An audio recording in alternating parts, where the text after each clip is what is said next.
अज्ञानी पक्षी अब तक भूल चुका था कि अल्लाह ने उसे पंख का आशीर्वाद दिया था जो मनुष्य के पास नहीं है। वह काफी देर से उड़ रही थी और किसी की तलाश कर रही थी। लगातार उड़ान से उसके पंख बहुत थक गए थे। उसे भूख भी लग रही थी। अब वह रहने के लिए सुरक्षित जगह की तलाश में थी। काफी देर बाद उसकी नजर एक घर पर पड़ी जहां आंगन में एक छोटी लड़की इधर उधर उड़ रहे छोटे छोटे चूजों को खाना खिलाने में व्यस्त थी।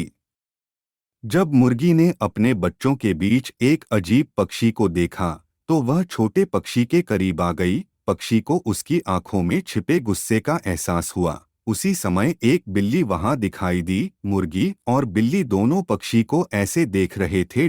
नन्हा पक्षी मानो विजी होकर दोनों के इरादे समझ गया। पक्षी उन्हें देख ही रहा था कि अचानक एक और शिकारी आ गया। वह एक कुत्ता था।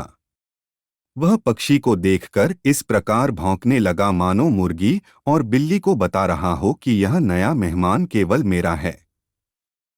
पक्षी बहुत भूखा था लेकिन इस नए शिकारी के आने से और अधिक घबरा गया।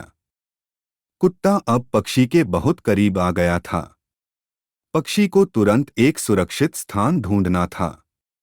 खून से लथपथ आंखों वाला कुत्ता पक्षी पर झपटने ही वाला था कि पक्षी उड़ गया और आंगन में खिड़की पर बैठ गया। पक्षी दब गया खिड़की के सामने। वह एक कोने में बैठ गई। उसका चेहरा डर से पीला पड़ गया। उसने सोचा कि अगर उसने यह खिड़की न देखी होती तो शायद अब तक वह खून की प्यासी आंखों वाले कुत्ते के पेट में होती। समय बीतने के साथ साथ डर भी बढ़ता जा रहा था। पक्षी मन ही मन अल्लाह से प्रार्थना कर रहा था कि उसे इस मुसीबत से मुक्ति दिला दे ताकि वह शांति से जमीन पर पड़ा अनाज खा सके। भूखा पक्षी अपने भाग्य के बारे में सोचने लगा। काश वह पक्षी नहीं बल्कि इंसान होता तो कोई उसे अपना घोंसला नहीं बनाता। उसे बचाने के लिए हर समय खुद को दूसरे खून के प्यासे जानवरों से नहीं बचाना पड़ता। उसकी जिंदगी चीन आराम की जिंदगी जीता था। कोई कुत्ता या बिल्ली उसे खाने नहीं आता था और वह आज भूखी प्यासी नहीं होगी इस तरह डर के मारे रात गुजार रही थी। वह रात सच में बहुत भयानक थी। उसने अपना सिर बाहर निकाला और देखा नीचे खून से सनी आंखों वाला वह कुत्ता अभी भी अपने शिकार का इंतजार कर रहा था। सुबह भूखे पक्षी ने नीचे देखा। कोई शिकारी नहीं था।